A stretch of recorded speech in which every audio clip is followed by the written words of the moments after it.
Yeah, all right. Welcome to Dave and Johnny Live. I am Dave, and here is Johnny. What's up, Big Johnny? Hey, How you doing? good. Good, man. Just home rest again. Week, what is this now? Another month of home rest. So, yeah, just living it. That's it. Continuing to live the dream, staying indoors, not doing anything. But, we got a lot of stuff to watch. Not only Dave and Johnny Live do you have to watch, but a great show that's been airing. I've been watching it on Crave TV. People watching it all sorts of ways. It's been on Viceland as well. Dark Side of the Ring. And we've been recapping the episodes here on the show over the past several weeks. And this week was a very Montreal-based episode about Dino Bravo, his life in professional wrestling, and then his untimely death where he was shot at his home in Laval. And a man that was on that show that actually helped them put that show together is joining us right now on Dave and Johnny Live. It's our pleasure to welcome Pat Laprade to the program. Pat, thank you for joining us, man. Thank you for doing this. Hey, thanks for having me. It's very cool. I saw you on Dark Side of the Ring this week, and now we have you here on Dave and Johnny Live. What was that like working with the Dark Side of the Ring crew? I know you've worked on many documentaries in the past, but what was that experience like, and what did you think of the final product there with the show we saw on Tuesday night? Experience was great. We did film this in 2018, actually. It's been 2 years ago because this documentary was supposed to be part of the first season. The first season was supposed to have 10 shows, but Vice decided that only 6 were for season 1, and they would wait for ratings to see if they were going to do a season 2. So the Dino Bravo documentary was put on the ice, and I was very happy to see that they would put it in the second season, and I just thought the documentary was great. Claudia was, to me, the star of the show, Dino's daughter, because you got to realize that it was the very first time that both her and her mom were actually giving interviews in front of a camera. I was the only one who was able to get interviews from them when I did an article on Dino's 25th anniversary of his death. It was the first time they were giving interviews, and now it was the second time.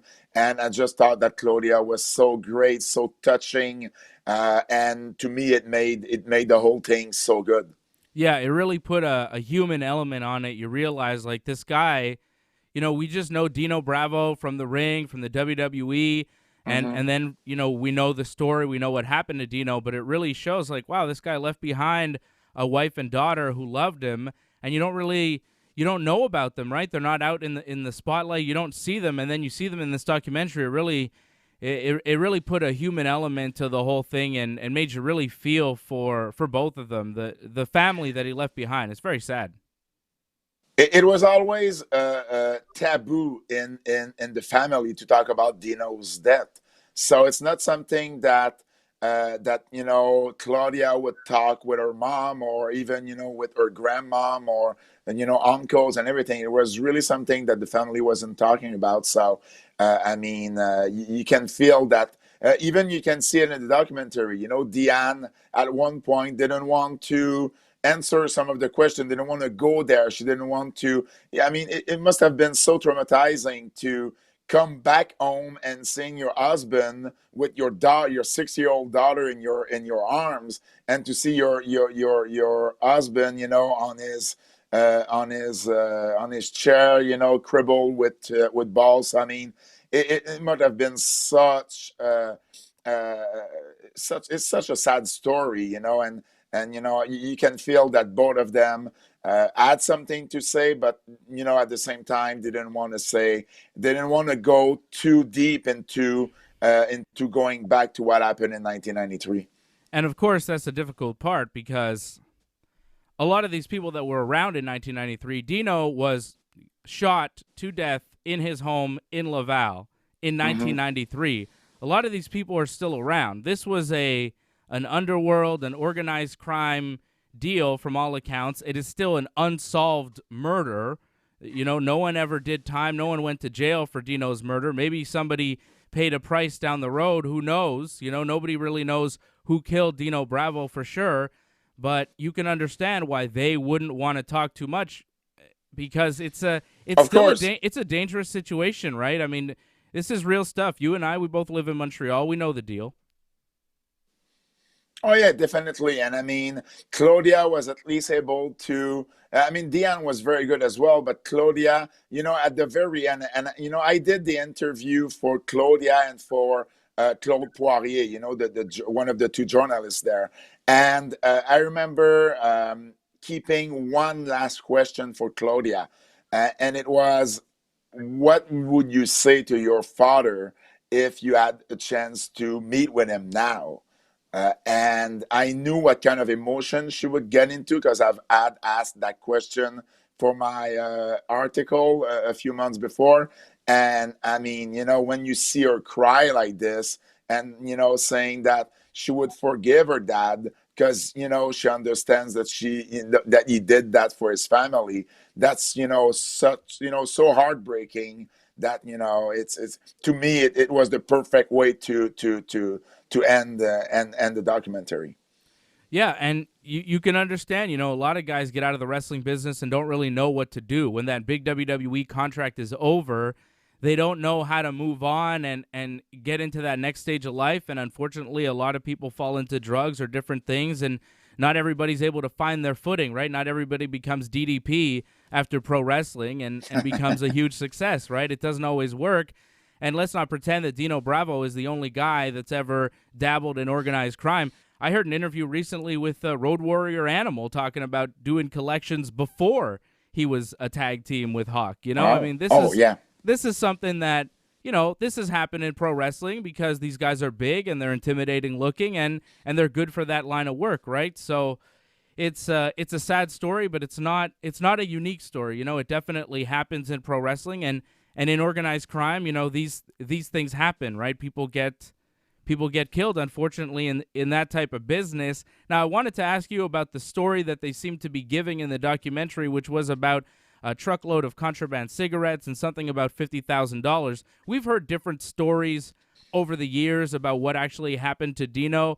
Is that the prevailing story? Is that the story that seems to make the most sense? Because that was the one that they put out in the show.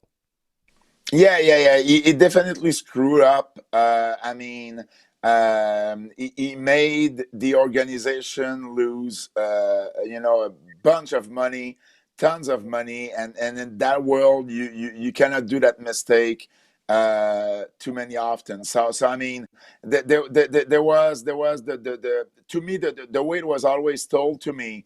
It's when you see in the documentary that there was that big, I don't know, $400,000 or $500,000 worth of cigarettes, and that the police was able to go there and before they were able to move the cigarettes and sell them, and Dino was the one that was blamed for that. Plus, you got to understand that Dino was very vocal. He was somebody who had a huge temper. He had Italian blood in him.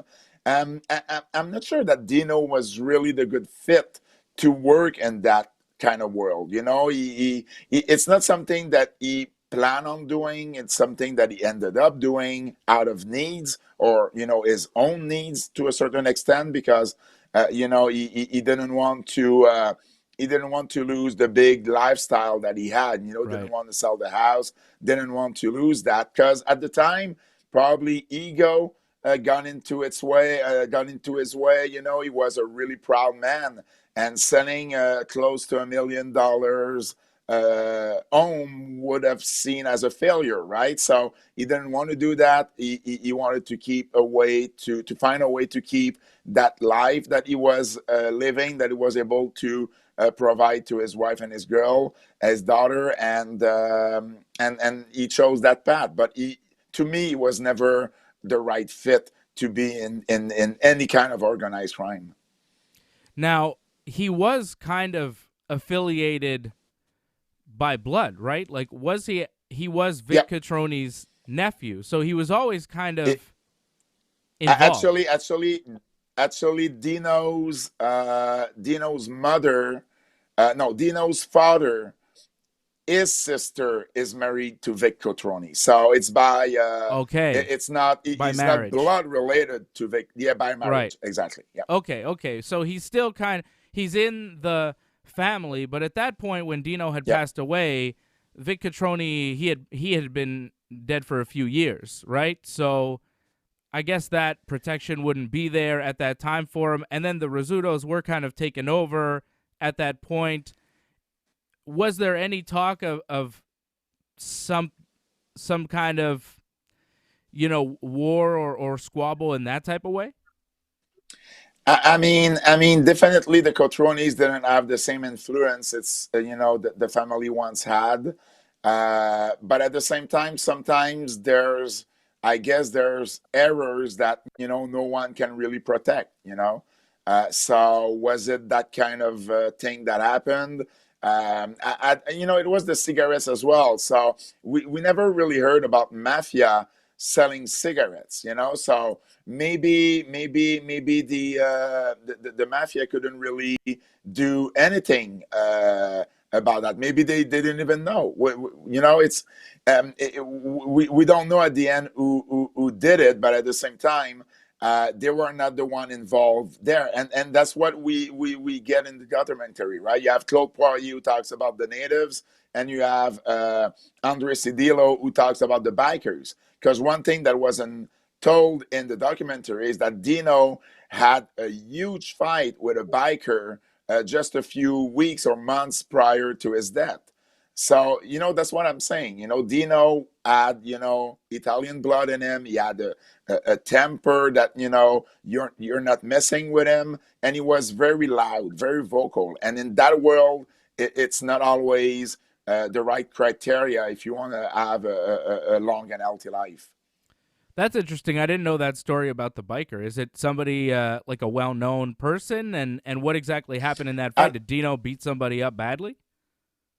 Yeah, I mean, he was. I don't remember exactly the details, but it made the news. It made the newspapers at the time. He went to. It was in Quebec City. He went to Quebec City to pretty much, settle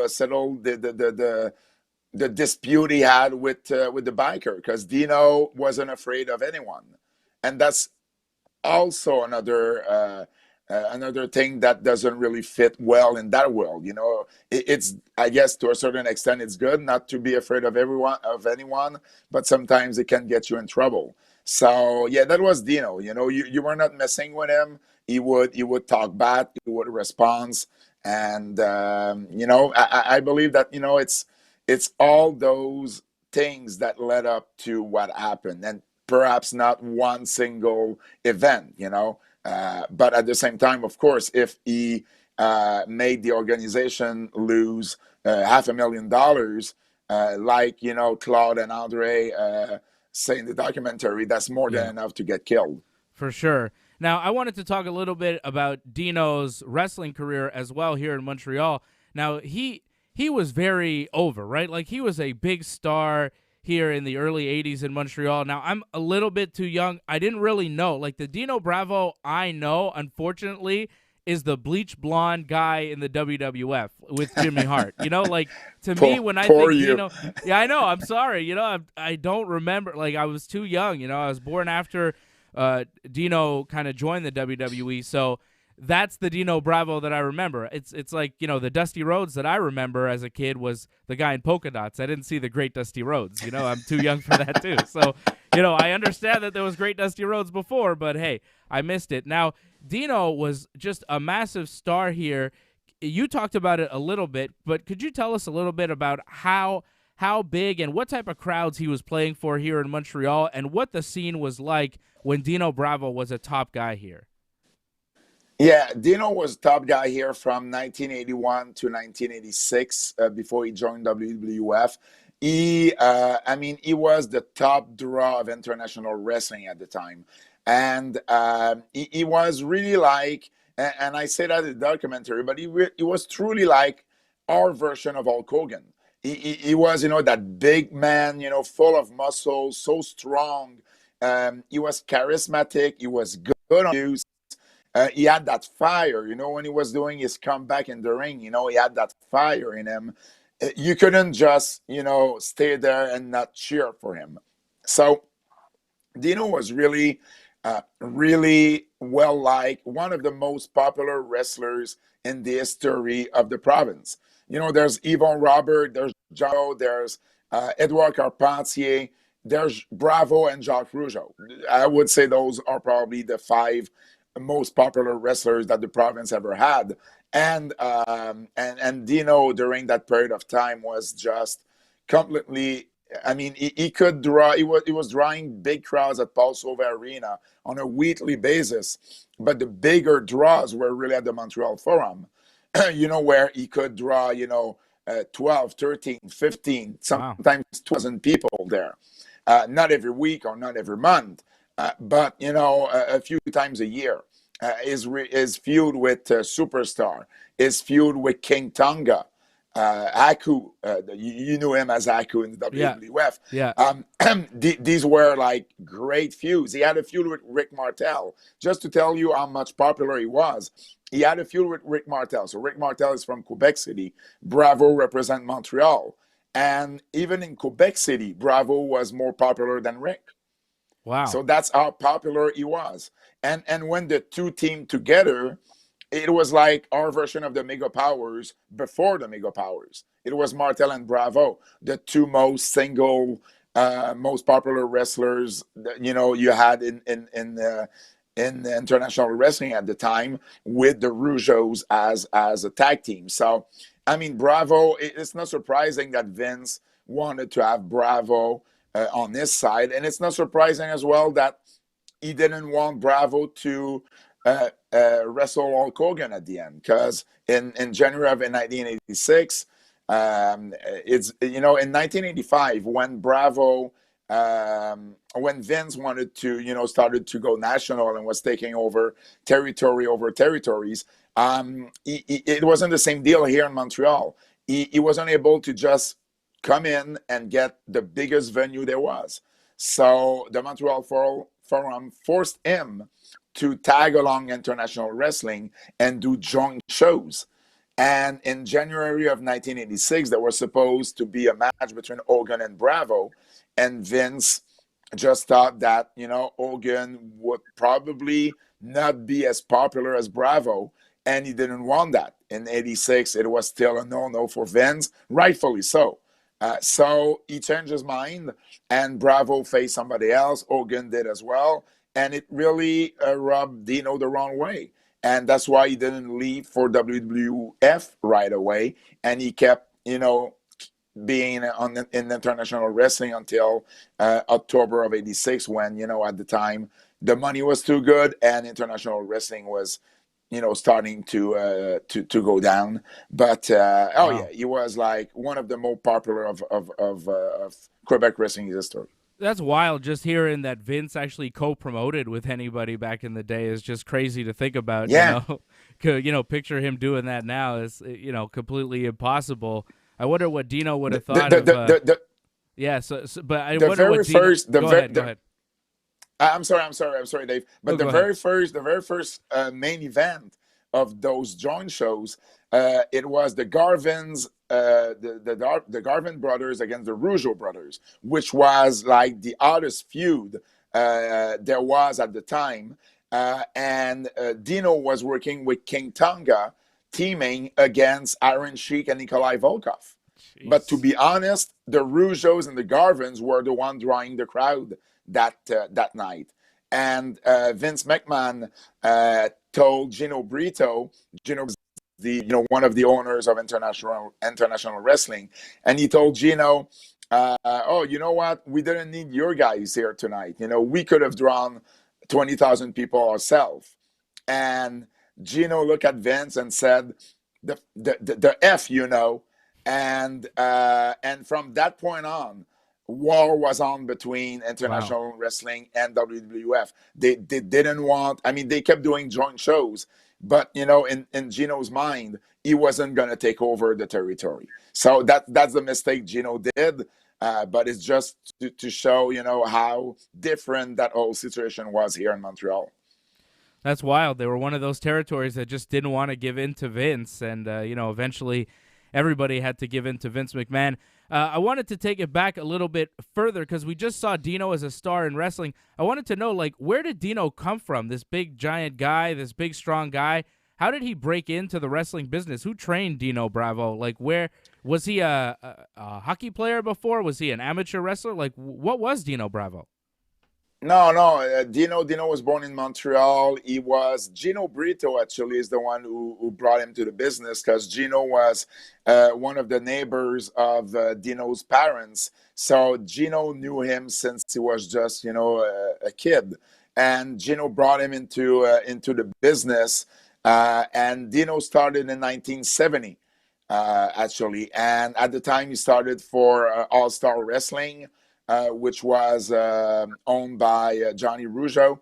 And when Grand Prix Wrestling came around with the Vachon brothers and Edouard Carpentier, Gino sent Bravo to Grand Prix Wrestling because he thought there would be more opportunities for him over there. And he told Dino, I'm going to finish up my dates here, and I'm going to go and join you there. And him and Dino were known as the Italian connection with Grand Prix Wrestling. And that's, where Dino started really to pick up and get a more get a following and everything.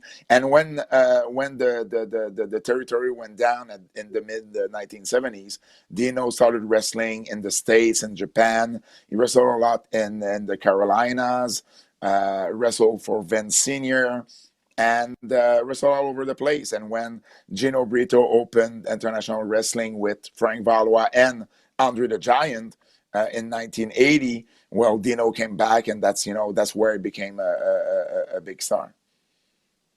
Johnny, I know you wanted to jump in with a question. You had a question about Gino Brito, right?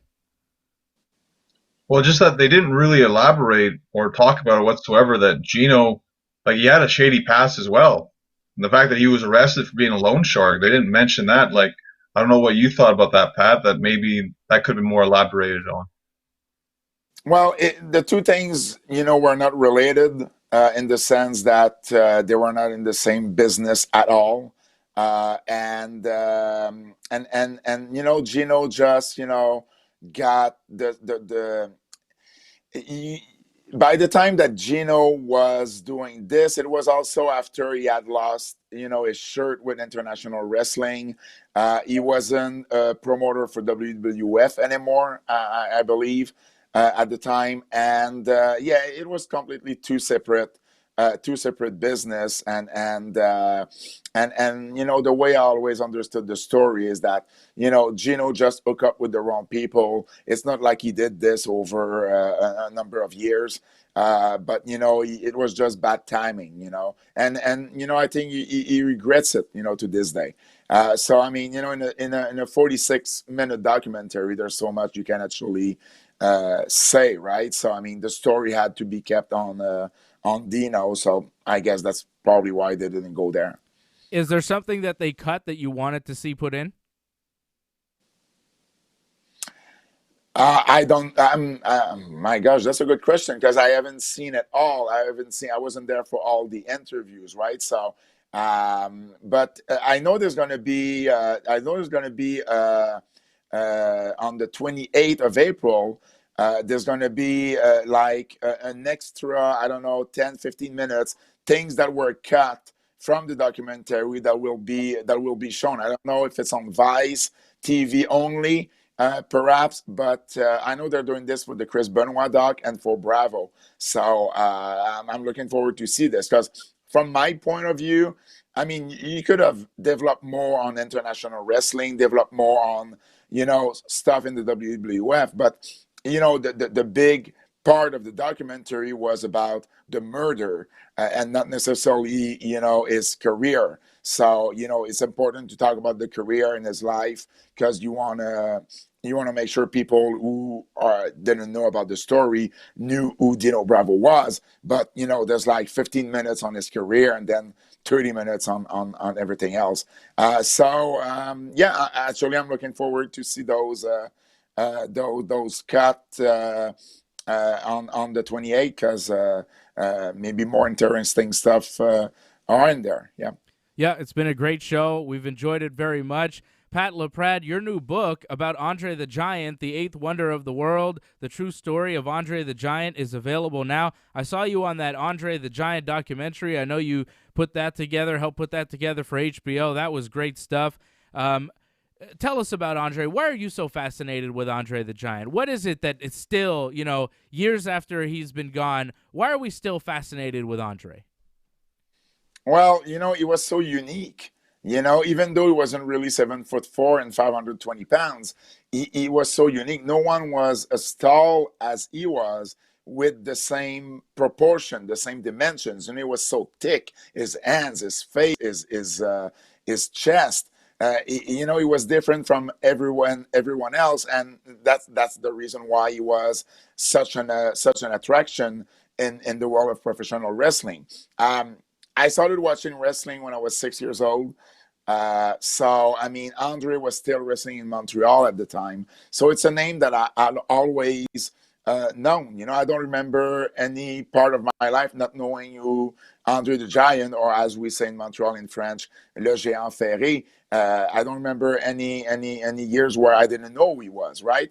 And plus, as I grew up, WrestleMania 3 with Hogan and Andre. That's probably the VHS I rent the most. I knew that show by heart when I was a kid. So to me, Andre was always someone special. Yeah, man, you talk about those days in wrestling, and it makes me wish I was around during those times. Like seeing Andre live in person in Montreal, and then seeing him go to the WWF and, 90,000 or whatever with Hogan at WrestleMania 3, like, that must have been incredible. I grew up with Austin and Rock, which was really cool too. But that's a good era. Yeah, it was a good era. When I was a kid, we had Steve Austin, and I saw The Rock cut like a 30-minute promo at the Bell Center. It was pretty good. We had some good stuff, but Andre the Giant, man, he was a special character. What can you share from the Andre book that maybe we didn't learn about Andre during that documentary? Oh my gosh, many things, because it's not a knock on a documentary, but there's so much you can do with 86 minutes. You have to pick and choose what the storyline you wanna tell in the documentary. So we're going into so many more details, like his days in Japan, which was not covered at all in the documentary, and how he got to Japan. And everybody, thought that Andre was being a heel for the first time in 1987 when he feuded with Hogan, but he was a heel since 1970 in Japan. So he knew how to play the role. He knew what to do to be a good heel, and it really showed when he did it for the WWF. In 1969, he spent almost the whole year wrestling in England. There's so much. We do actually also debunk probably every myths and tales about Andre, telling also why there was a tale, and where the story, where that fake story came to life, and what is the truth about it. So it was really important for us to really tell the true story of Andre the Giant, and humbly, I think we succeed in that.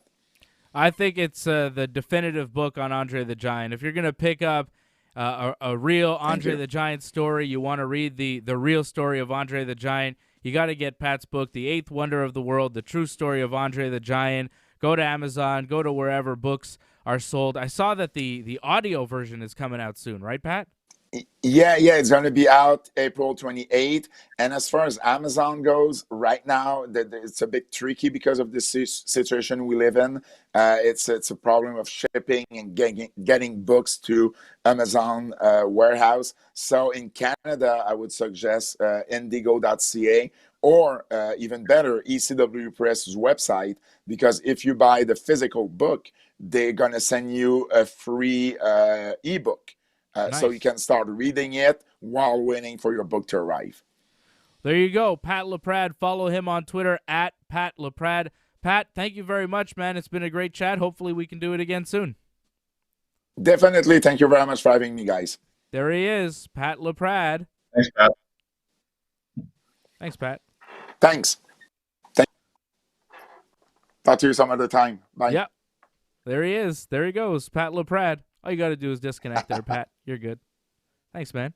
There he is, Pat Laprade. What do you think about that, Johnny North? We don't have guests very often on David Johnny Live, but, we know Pat. He's a Montreal guy. He's a Quebec guy. He's a wrestling historian. Obviously, he's a wealth of knowledge when it comes to Montreal pro wrestling. When it comes to pro wrestling, in general, the guy knows his stuff, and he writes books about pro wrestling. I saw him on Dark Side of the Ring this week, and I thought, who better to have on the show this week than Pat Laprade? And look, we have the technology for it. How about it, Johnny? I thought it was great. I thought the doc was highly informative, and this was even more informative. You just learned even more about Dino Bravo off this. Yeah, I think this was a great accompaniment for the Dark Side of the Ring Dino Bravo episode. If you saw that episode, this is a great after-show interview, really in-depth on Dino Bravo and the character. I'm happy with that, Johnny. I think Pat was really informative. He's got a lot of knowledge, man. He knows a lot about the history of Montreal wrestling. Makes you wonder, man. Don't you wish you were wrestling in the Dino Bravo times when you could be wrestling in front of 15 to 20,000 people at the Forum? Not every month, but like 2-3 times a year. Like, could you imagine wrestling in front of that type of crowd as a local Montreal wrestler, like staying in town and making that type of money? That'd be ridiculous. Yeah, it would have been awesome, but like Pat said, it's not like we lived in a bad era too, where it was Austin and The Rock. We grew up with that. It's still pretty good. And then when I got into wrestling, I was trained by Jacques Rougeau, so it's not like I had bad people to work with. Kevin Steen, there's some really good wrestlers. So wrestling's gotten better, actually, if you think about it. Yeah, wrestling has improved in certain ways, but I'm saying as a local wrestler in Montreal, the territory seemed to be booming back in those days. The territory days, it was different. Well, that's a different landscape, it's a whole different world now if you think about it. So, we don't even have wrestling now. So, yeah, of course it was so much better back then if you think about it. Yeah, there's no wrestling matches to speak of, really. Unless you work for the WWE or AEW, you are not wrestling at all. Thank you, Wally, for the super chat. He says that's what you call Pat Chat. Great interview. So, Wally appreciated it. Thank you for supporting the channel. You keep supporting the channel, we're going to keep giving you great content like that. All right? You keep supporting the channel. We'll keep doing big interviews here for you with all your favorite wrestling personalities. It won't stop on Dave and Johnny Live on Wrestling Uncensored. We've got time for all sorts of different things coming up. We've got a lot of things cooking here, Big Johnny. I've got big plans for the show here, Big Johnny. And Pat Laprade, very happy to have him on the show. He was a lot of fun. Well, big thanks to him, not just for doing the show, but for what he contributed to the Dino Bravo doc. If you think about it, he got those interviews set up. And if he didn't get those interviews set up, that doc isn't as good as it was. Yeah, I have a feeling he put together a lot of that, right? Like a lot of the interviews with a lot of people that were in Montreal, a lot of those interviews were in French, and I think Pat was doing all those interviews, right? So, yeah, for sure. I wonder what Dino would have thought seeing Jacques beat Hogan in the Forum like 11 years after Vince wouldn't let him do it. Well, I think it was a great moment. It was one of the best moments, in my opinion, in Montreal history. You think that was the greatest moment in Montreal wrestling history? One of the greatest moments. When Jacques Rougeau rolled up Hulk Hogan with a schoolboy, or was it a small package? I believe it was a small package, but still, it was one of the greatest moments, I think, in Montreal history that happened. Not a great house show if you think about it, top to bottom, but that moment is one of the greatest moments in Montreal sports history. You were there? I was not there, though. You were not there? I heard about it. No, I wasn't there for that one. I was there. My brother was there. My brother that was the first wrestling show he ever went to. I think he was like 5. Well, I didn't live in Montreal at the time, so Right. it was Yeah. hard to get to Montreal back then. And the card wasn't great. I mean, that match, sure, but like the rest wasn't great. It was Hulk Hogan coming to Montreal. I'd been going to wrestling shows for a very long time. Hulk Hogan never came to Montreal. That was the first time in the 90s that he came to Montreal, and it was like 97. Yeah, for that match, it was definitely a big deal, Come without on. question. But that's it. I mean, do you No remember way. anything else from that show? Yeah, the Giant was there. Ric Flair was there. Lex Luger was there. Mongo was there. PCO was there. Tremendous card. I remember a lot from that show. It was a WCW house show. WWE did house shows. WCW never came to town. It was my chance to see the NWO. I think, I don't think Hall or Nash were there, but I think that I know Lex Luger was there. Ric Flair was there. That was worth it. That was worth the price of admission. I got to see Ric Flair, Hulk Hogan, and Lex Luger. Yeah, brother. That was awesome. And I saw what you call one of the greatest moments in Montreal sports history when Jacques Rougeau beat Hulk Hogan. And this was Hollywood Hogan, who was like the WCW world champion at the time. Well, it was great that Hogan wanted to do that and put Jacques over like that. That was great that he did that, gave back to the business. Yeah. That's not why he did it. Didn't Jacques just pay for the show? Jacques paid him for it, didn't he? There's partly that, but And it was not televised. Hogan wasn't doing anything for the business. He was just doing the favors for Jacques because Jacques was paying for the show. That's the story I heard.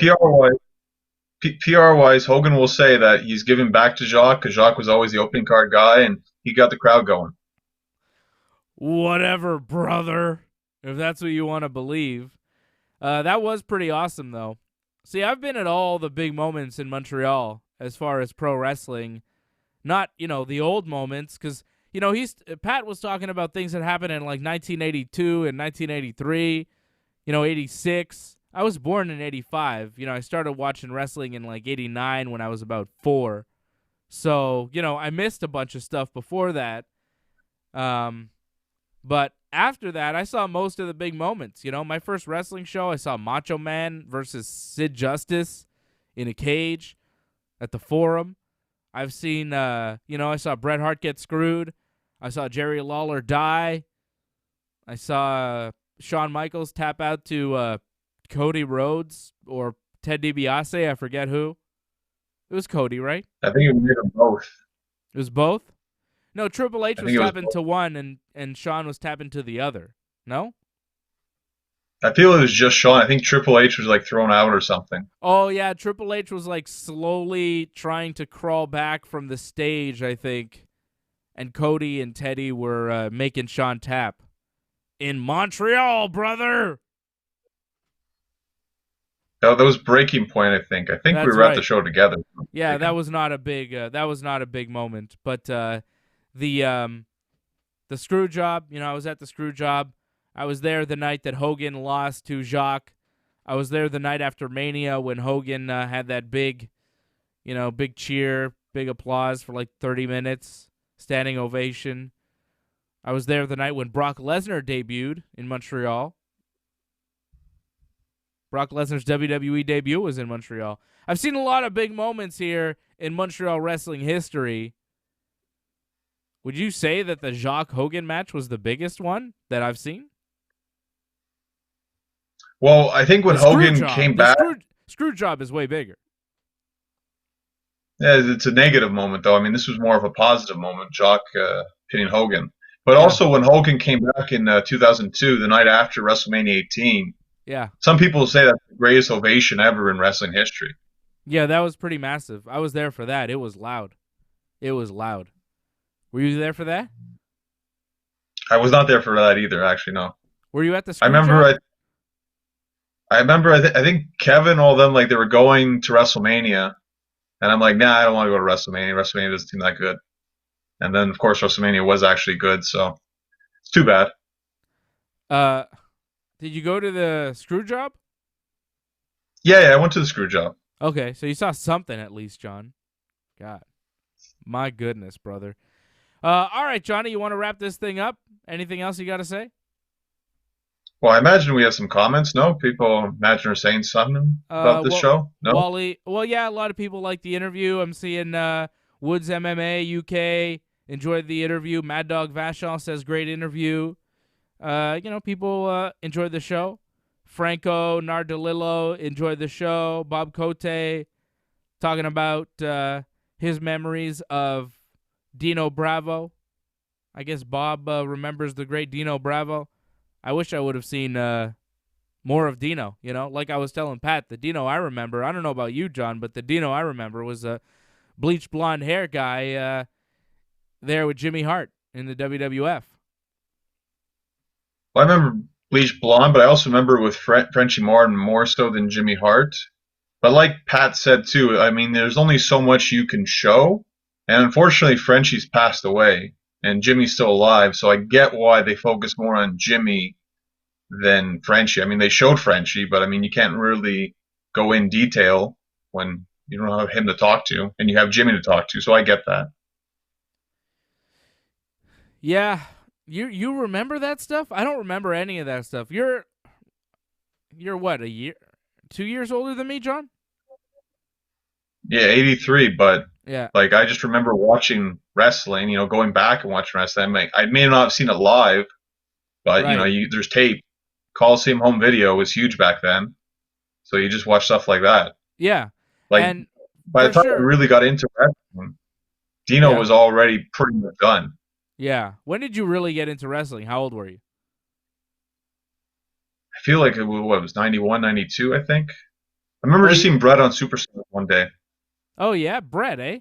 91, 92. So yeah. I was watching wrestling before you because I remember, seeing Hulk Hogan. It was about 1989, late in 89, maybe early 1990. I was about 4. Okay. Well, I remember, I think my first VHS, I mean, I always rent them, but I think the first one I bought was like Hulkamania 6. What was that? Oh, this was probably around like Slaughter and all that stuff, I think. Not mistaken. I mean, before you just rent stuff. I mean, it seems a very odd concept. VHS is also an odd concept now, I guess, but yeah, that was what we used to do. Back in our day, we couldn't stream everything. We had to go to video stores, My goodness. Wally says that we're aging well. Yeah, we just revealed how old we are, so, not bad. Not bad for a couple of older gentlemen. We're not that old, actually. We're pretty young, considering, the average age of humanity. We're all right.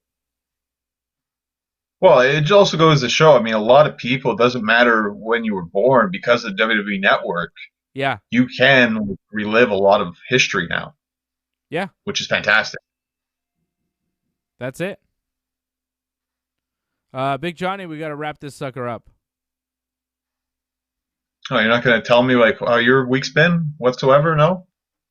I don't know. How's my week been? I don't know. How has your week been? I don't know. I'm hearing things. I thought we had to wrap this sucker up, no? You're getting invaded again, huh? That's fun. No. I'm all right. My week's been fine, John. It's been normal. What do you want me to tell you? There's a new episode of Irreparable Damage that's now on YouTube. How about that? And you had Ringside Report? Ringside Report was last night, too? Yeah, Ringside Report was last night. We had a really fun show with Freddie and AJ. That was a lot of fun. We talked about all sorts of MMA. You watched the show, right, last night? Yeah, I was a little disappointed. You guys didn't really go into the whole card for UFC 249. Like, you talked about, like, the main event. Can you wait? There's a whole card out there. Yeah, I know you have time, but... The whole card isn't out. The whole card isn't out. 1, Johnny. There's, like, a potential card. 2, we talked about it last week, the potential card, okay? That's old news. Get with the program. Watch the show last week. And 3, we're going to preview the card when it gets closer, all right? We had other stuff to talk about last night. You could watch the show right now. As soon as you're done here, watch the show from last night. This is the show from last night. Should the UFC make an interim UFC heavyweight title? That's ringsidereport.net. Go there. Check us out, okay? It's a great place to be. You know what I'm saying? Go to the website. Watch Wrestling Uncensored tomorrow. It'll premiere at 11 a.m. The premiere 11 a.m. now on Saturday mornings. Watch Johnny and I talk about everything going on in the WWE and AEW. Johnny, what do we have for everybody this week? There's so much going on in wrestling this week. I mean, now that WWE's live, I think the shows are a bit better, but there's still some work they need to do. Money in the Bank's really shaping up, which is fantastic. And AEW seemed to bounce back this week. Much better show. Money in the Bank, 2 contracts, 12 superstars, 10 floors of chaos. Does that mean the men and the women are going to be wrestling at the same time? Looks like it. They should.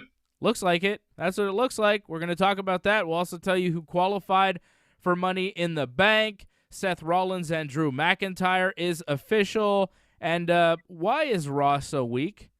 I'll tell you why Raw's so weak. Because we're missing all the stars of Raw. None of the stars are there. So we have to watch Angel Garza and Austin Theory in every match. We'll talk about that. It started okay.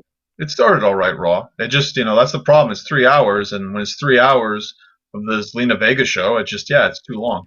It's the Zelina Vega show. It's all about Zelina Vega, right? It's the Zelina Vega and team. Because AJ Styles, Randy Orton, Edge, and Kevin Owens have been missing in action since WrestleMania. I guess they're not coming to the WWE anytime soon because they're staying home. Well, we mentioned this before. It seems like they're just focusing on the matches for the pay-per-view. So if you're not on the pay-per-view, they're not really going to use you for Raw. And I get it because there's a lot of competitors in the Money in the Bank ladder match. There's other matches. So it makes sense. You don't really need these extra people. You don't need them. I told you Ray was going to win. Yeah, I'm a little disappointed. It should have been Buddy Murphy. That was a great match, though. Why would you ever be disappointed seeing Rey Mysterio in a big match on pay-per-view? It's ridiculous. I'd rather not see Ray get hurt in that kind of match. I'd worry for his safety, actually. It's going to be a cinematic match, man. Nothing's going to happen. It's all going to be fine. Wally with the Super Chat says, Johnny North action figures need to happen. I agree. We need some Johnny North toys. Yeah, that'd be fun. It's just, again, everything's kind of hard to do right now, given everything's shut down. So, I mean, it'd be a great project in the future, but when things open up again, which might happen soon. I'm apparently going back to work May 4th, so. Really? That's what I got an email saying I'm back to work May 4th. Fingers crossed. Oh, we'll see. All right, we'll see what happens there. Wally's also very impressed with AJ's beard, and he also likes Irreparable Damage, which, let me just show you here. Irreparable Damage is another show that we do here. You can watch it at irreparabledamageshow.com. And I'm only doing this because Joey's always pestering me to promote, because I'm always pushing Ringside Report and Wrestling Uncensored and Dave and Johnny Live on Irreparable Damage. So he's like, oh, do you promote our show on your other shows? I'm like, yeah, sure I do. But I don't really. So here, I'm going to do it just because we started on video this week. See there. Look, we're on video. The latest episode of Irreparable Damage. Now, not just a podcast, but also on video, irreparabledamageshow.com if you're looking for something else to watch. We got so much content I'm pumping out here, Johnny. So much. You're a busy man. You're always doing something. That's right. All right. Well, thank you, everybody, for watching. Thank you to Wally for dropping on the Super Chat. Shout out to everybody that was on the chat. Woods MMA UK, Bob Cote, Mad Dog Vachon. Let's see here. Of course, Wally Byrne out in Ireland, my buddy. Derek John. Alex Taris. So many people that were checking in. And, of course, a big thanks to Pat Laprade for joining us here on Dave and Johnny Live to talk about the Dino Bravo episode of Dark Side of the Ring. Don't forget to check out his book, about Andre the Giant, the 8th wonder of the world, the Andre the Giant story. Go check it out. He said indigo.ca. So go check out the 8th wonder of the world, Pat Laprade's book about Andre the Giant. Great stuff from Pat. Thanks again for coming on the show. And Johnny, thank you for being a friend. Well, I was here, and yeah, that's about it. I thought your video was frozen for a while there when I was talking to Pat because you just kind of didn't move. You didn't even blink. I was like, is Johnny there or is he frozen? What happened? You were there. You were quiet. You were letting us talk, I guess. Well, that's it. I had a question about why didn't Dino ever try to go to WCW? But I think you can kind of get the idea why he didn't. It just seemed that he wanted more money. And WCW, I think they would have offered him okay money, but the money that he wanted, probably not. Maybe not at that point in his career. All right, Big Johnny, I think we covered Dino Bravo pretty well here on the show. Thanks, everybody, for watching. This has been Dave and Johnny Live, Wrestling Uncensored. Tomorrow, 11 a.m., we'll recap SmackDown, Raw, AEW Dynamite, talk about Money in the Bank and everything else going on in the world of professional wrestling. For Johnny, I'm Dave. This has been Dave and Johnny Live.